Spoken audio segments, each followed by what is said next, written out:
നമസ്കാരം. ശുഭദിനത്തിലേക്ക് എല്ലാവർക്കും സ്വാഗതം. ശ്വേതവരാഹകൽപ്പത്തിലെ 7ാമത്തെ ചതുർയുഗമായ വൈവസ്വതമനന്തരത്തിലെ 28ാമത്തെ ചതുർയുഗമാണ്.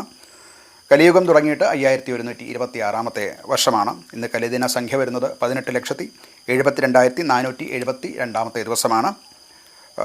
കൊല്ലവർഷ കണക്കനുസരിച്ച് 1201 ആണ്ട് കന്നിമാസം 3-ാം തീയതിയാണ്. ശകവർഷം 1947 ഭാദ്രപദ മാസം 28-ാം തീയതിയാണ്. ഗ്രിഗോറിയൻ കലണ്ടർ അനുസരിച്ച് 2025 സെപ്റ്റംബർ മാസം 19-ാം തീയതിയാണ്. ഇത് കൃഷ്ണപക്ഷമാണ്. തിഥി ത്രയോദശി തിഥിയാണ്. ത്രയോദശി തിഥി രാത്രി 11:37 വരെയുള്ള സമയത്ത് ത്രയോദശി തിഥിയുണ്ട്. നക്ഷത്രം വരുന്നത് ആയില്യം നക്ഷത്രമാണ്. രാവിലെ 7:05 വരെയുള്ള സമയത്താണ് ആയില്യം നക്ഷത്രമുള്ളത്. തുടർന്ന് മകം നക്ഷത്രമാണ്.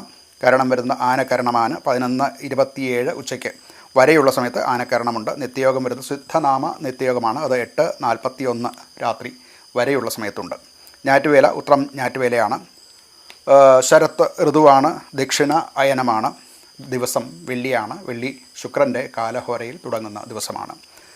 ഇന്ന് ഉദയം സംഭവിക്കുന്നത് രാവിലെ 6:16:49 ഉദയം സംഭവിക്കുന്നു. വൈകിട്ട് 6:18 27 അസ്തമയം സംഭവിക്കുന്നു. ദിനമാനം വരുന്നത് 12 മണിക്കൂർ 1 മിനിറ്റ് 38 സെക്കൻഡാണ്.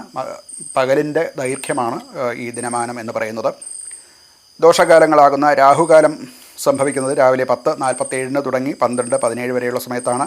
ഗുളികകാലം രാവിലെ 7:47 മുതൽക്ക് 9:17 വരെയുള്ള സമയത്താണ്. യമകണ്ഠകകാലം വരുന്നത് ഉച്ച കഴിഞ്ഞ് 3:18 തുടങ്ങി 4:48 വരെയുള്ള സമയത്താണ്. ഈ 3 കാലങ്ങളും ദോഷകാലങ്ങളാകയാൽ വർജ്യകാലങ്ങളാണ്. അഭിജിത് മുഹൂർത്തം വരുന്നത് 11:53 തുടങ്ങി 12:15 വരേക്കും. തുടർന്ന് മധ്യത്തിൽ 4 മിനിറ്റ് വർദ്ധിച്ച് 12:19 മുതൽക്ക് 12:41 വരെയാണ്. 11:53 മുതൽക്ക് 12:41 വരെയാണ് അഭിജിത് മുഹൂർത്തമായിട്ട് പറയുന്നത്. ഈ അഭിജിത് മുഹൂർത്തം ഒരു ശുഭമുഹൂർത്തമായിട്ട് എടുക്കാം. മറ്റ് അനുകൂലമല്ലാത്ത ദിവസവും പക്കവും നാളും ഒക്കെയാണ് എന്നുണ്ടെങ്കിൽ. ചന്ദ്രാഷ്ടമം വരുന്നത് ധനക്കൂറുകാർക്കാണ്. മൂലം, പൂരാടം, ഉത്രാടത്തിൽ കാല്. ഈ നക്ഷത്രക്കാർക്ക് ഇന്ന് അഷ്ടമത്തിൽ 8ാം ഭാവത്തിൽ ചന്ദ്രൻ വരികയാൽ ഇന്നത്തെ ദിവസം അവർക്ക് പൊതുവെ ശുഭമല്ല. നൂതനമായിട്ടുള്ള കർമ്മങ്ങൾക്ക് പ്രാരംഭം കുറിക്കുക മുതലായിട്ടുള്ള കാര്യങ്ങൾ ഇന്ന് അവർ വർജിക്കാൻ ശ്രദ്ധിക്കേണ്ടതാണ്.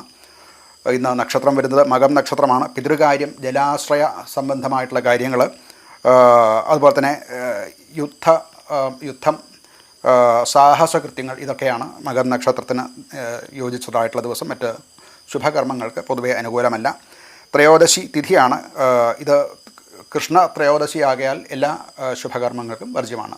ആയതുകൊണ്ട് ഇന്നത്തെ ദിവസം പുതിയ സംരംഭങ്ങൾക്കോ ഒക്കെ അനുകൂലമായിട്ടുള്ള ഒരു ദിവസമല്ല.